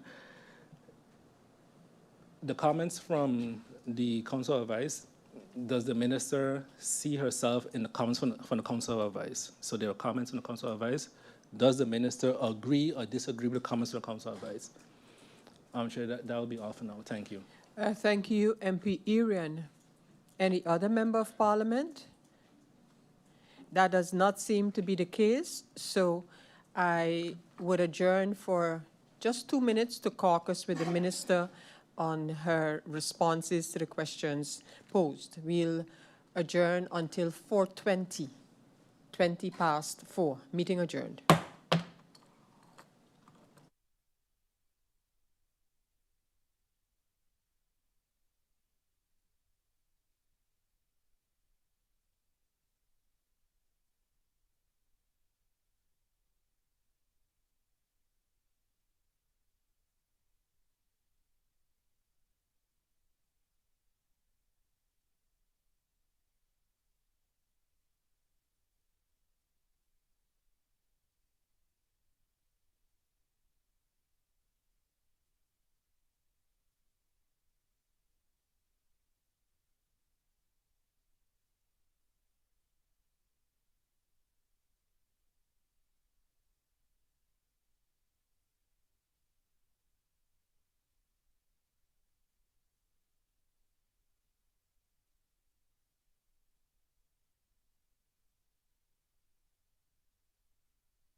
Members of Parliament, ladies and gentlemen, I hereby reopen the Central Committee meeting of Parliament, during which we started the handling of the draft national ordinances before us, most of them regarding some type of monetary item to be regulated by law or supervisory item to, for the Central Bank of Curaçao and St. Martin. Now I go, members of Parliament, who is ready and able to continue now with agenda point number 4 and beyond on the draft national ordinances. Before us, we have MP Kotai. MP Kotai, you have the floor. Thank you, Madam Chair. Good afternoon to the Minister and the support staff, to my colleagues, and to those tuning via social media. Madam Chair, through you, my questions are basically a summary of the whole presentation given. Firstly, in terms of urgency and timing, Minister, can you clarify why the adoption of these uniform national ordinances is considered urgent at this time? And what specific regional or international obligations make their implementation necessary for St. Martin at this present moment? Given that these legislative amendments are largely technical in nature, could you outline the tangible benefits that residents, consumers, and local businesses in St. Martin can expect to experience as a result of their adoption? Minister, in terms of safeguards against fraud and abuse, how do these ordinances strengthen St. Martin's regulatory framework in preventing financial fraud, money laundering, and other forms of financial abuse within our jurisdiction? Can you also elaborate on how the proposed virtual asset legislation enhances St. Martin's competitiveness and credibility with the evolving global digital and fintech economy? Lastly, what are the consequences of non-adoption of any of these uniform national ordinances? Thank you very much, Madam Chair. Thank you, MP Kotai. Any other member wishing to take the floor at this time? We have MP York. MP York, you have the floor. Thank you, Madam Chair. I just have one question pertaining to this law.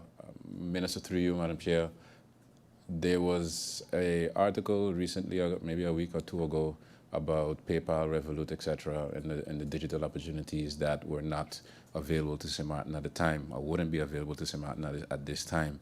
How does this law expedite or help that endeavor moving forward?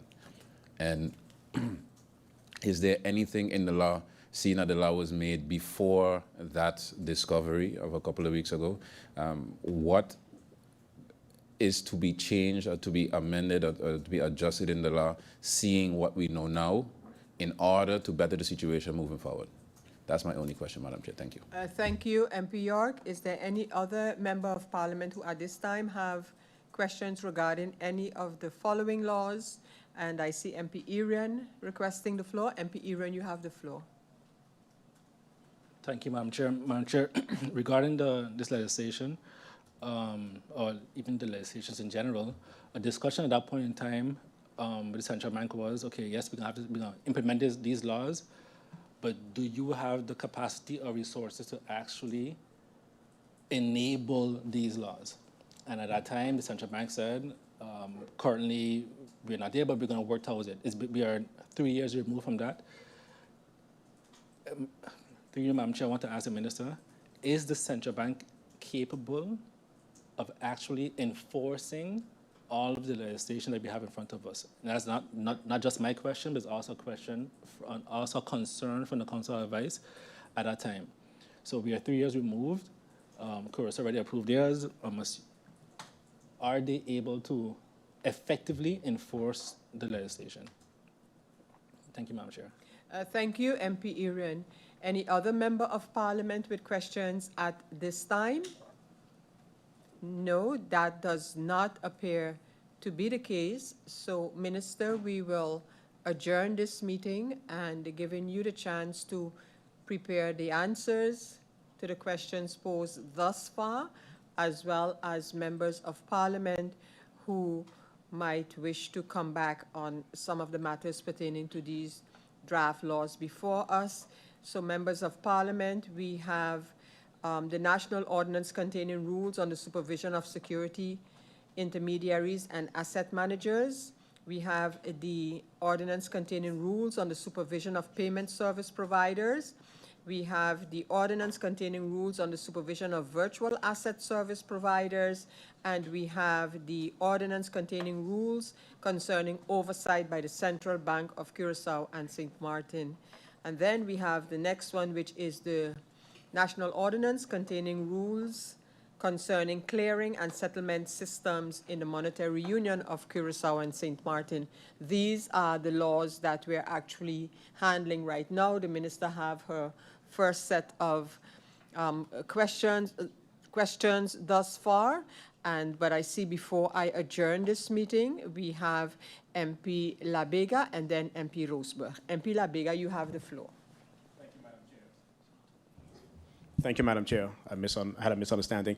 Pertaining, through you, Madam Chair, to the Minister, pertaining to the last law with the payment systems, my question is, I know Revolut was on the dot side around 2021. I myself had a Revolut card. And then maybe around 18 months after that, don't quote me exactly on a time frame, it was revoked from the dot side. Do you know why that was done? Because I know we don't have the laws in place, but they came in. So did they come in without knowing that, or something happened during that time? I was on the impression maybe that, you know, the banking system didn't like them here, because obviously if you're doing peer-to-peer transactions, there's a possibility that the bank would lose transaction fees. So that was always, you know, what I thought. But can you give a little clarity to when they left, approximately, and what was the reason for them leaving? Thank you. Thank you, MP Labega. I now give the floor to MP Roseberg. MP Roseberg. Thank you, Chair Lady. Just to add to what my previous colleague just mentioned, and then in general to the recent article that also came out in regards to Revolut and PayPal.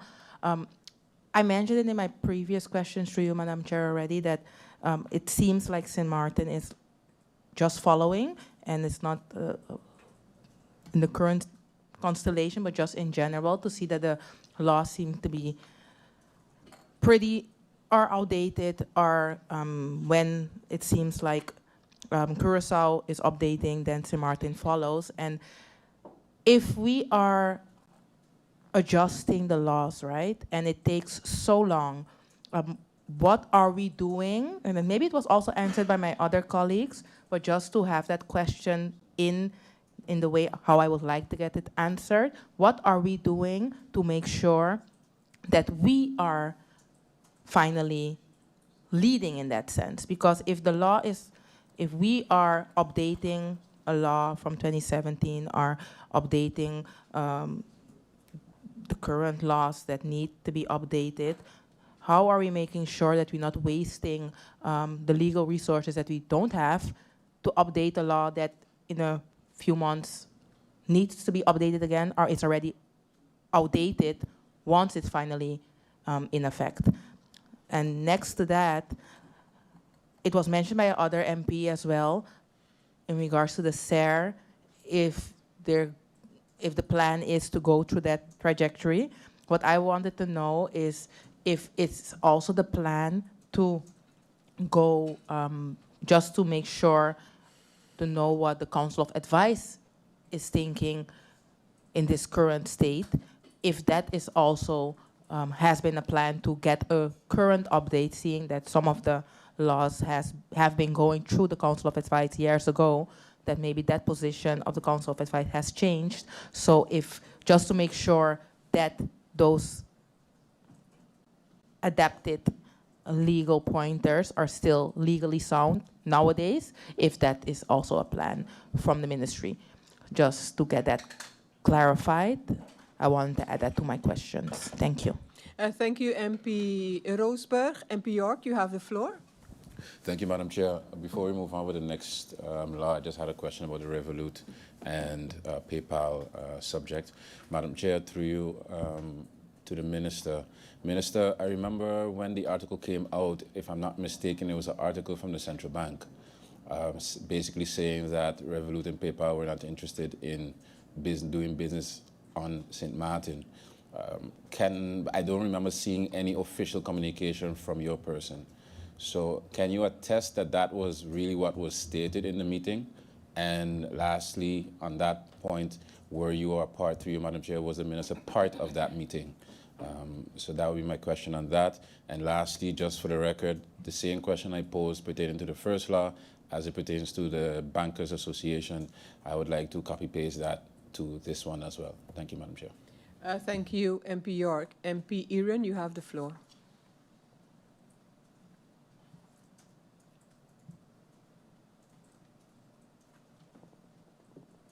Thank you, SG. Madam Chair, I would like to ask the Minister, when we were dealing with the basic banking law, it was stated by the Minister and also for the ones that didn't, and they're motivated not supporting that legislation, that there are other laws coming that will basically do what I want to do in my amendment. So, and I haven't seen that in this presentation. So I'd like to ask the Minister, where in these laws address the concern that was in the basic banking law amendment? Which one of these laws specifically addressed those concerns?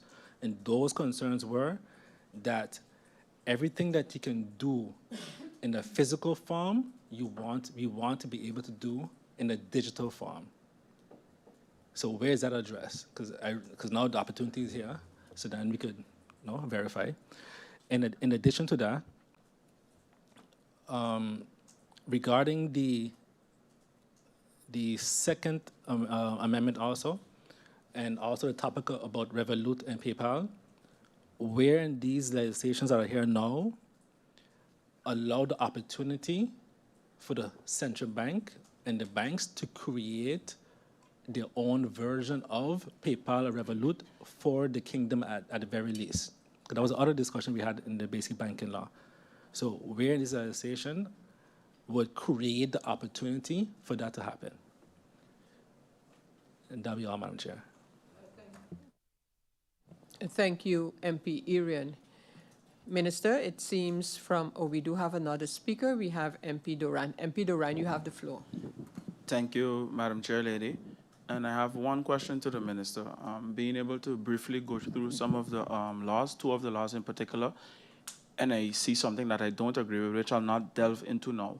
Now, if we were to come with an amendment as members of Parliament, how would that influence the harmony, so to speak, with respect to the fact that the uniform law has to be in line with Curacao because of the monetary union that we have?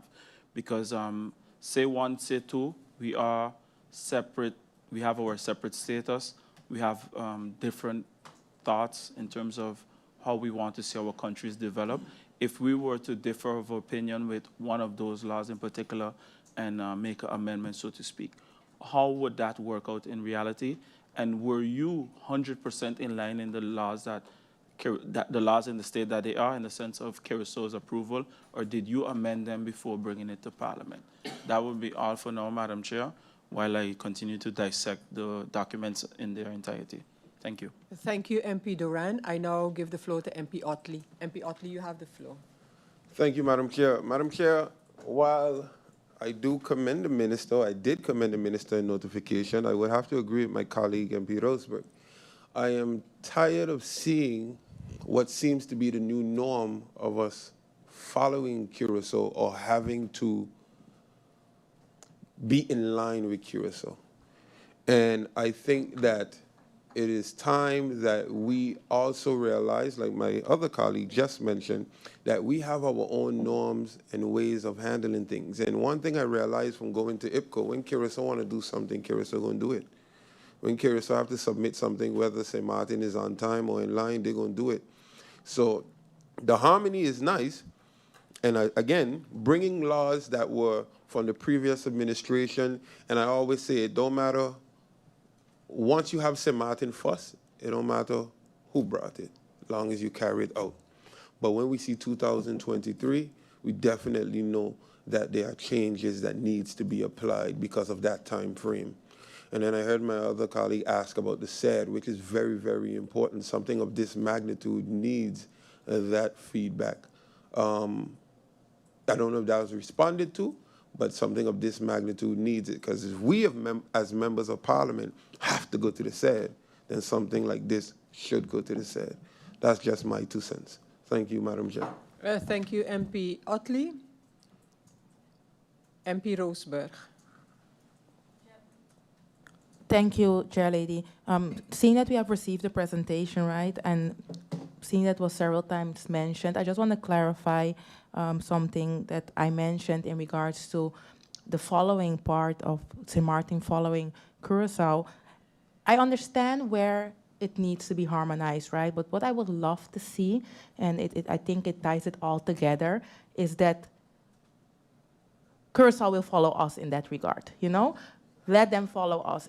Too often, if we say that we are standing for St. Martin, if we're saying that we have a vision, let's switch it around and make sure that, okay, currently Curaçao has adapted the law, or has adapted, or is in the process of adapting, so we're behind. But then I understand we're in one union and harmonization needs to take place, but that harmonization needs to be nowadays reality. And currently, I'm of the humble opinion, and that's why I also mentioned, just to clarify my last point, that next to the SER, you have the Council of Advice. The Council of Advice gives advice based on the position back then, what is currently the reality of St. Martin. Did you look into this? Did you look into that? Et cetera, et cetera, et cetera. Now we are years further. I humbly would like to know if that is still the stance that we're looking at, because it would be unfortunate, and we often see it, and I'm honestly pretty tired of it, that we are walking behind the facts. So therefore, I would like to get a clear answer to you, Madam Chair, in case I wasn't clear, to know what the ministry is doing about it, because it's nice to bring those laws, and I'm happy that we are bringing laws to Parliament. But what I don't want is that we bring laws just for bringing sake, to say that we brought the laws, but the laws are not effective nowadays. And that's not to blame anyone. I understand that laws need to be brought, but we need to be effective with our current legal system where we don't have enough legislative lawyers, and we shouldn't be wasting what we have just to proceed to make it seem like we have something that's updated. That's just my view, and yeah, I would like to get clarity on that. Thank you. Thank you, MP Roosburg. MP La Cruz, you have the floor. Thank you, Madam Chair Lady. Madam Chair Lady, I'm somewhat confused, and that's why I'm going to ask this question to the Minister, through you, Madam Chair Lady. Who created these laws? Was this a combination between St. Martin and Curaçao in the past? Was it solely Curaçao? Was it Central Bank, Curaçao, and St. Martin? Who created these laws? Because the narrative that I'm hearing is that these were just done by Curaçao alone, and St. Martin had no part in it. So that is somewhat confusing to me. That is one. Madam Chair Lady, the next question is, the laws that have passed in Curaçao, are they now active? And how does that work, seeing that we have one central bank? I don't understand that either, because if it were laws that will govern the central bank, then they would have once passed, they would have passed for both countries. So I'm a little confused here on how that works. And when we do, and if we do pass these laws, are we able to bring amendments to it? And then what will take place with the laws that are governing Curaçao? Because again, we're talking about one central bank. So it is somewhat confusing on the whole process, and I would suggest to the Minister that she makes this clear first, that all members could understand, because that is, I think, what is confusing a lot of us. Okay. Then I'd like to hear it for myself, Madam Chair Lady. Thank you. Thank you, MP La Cruz.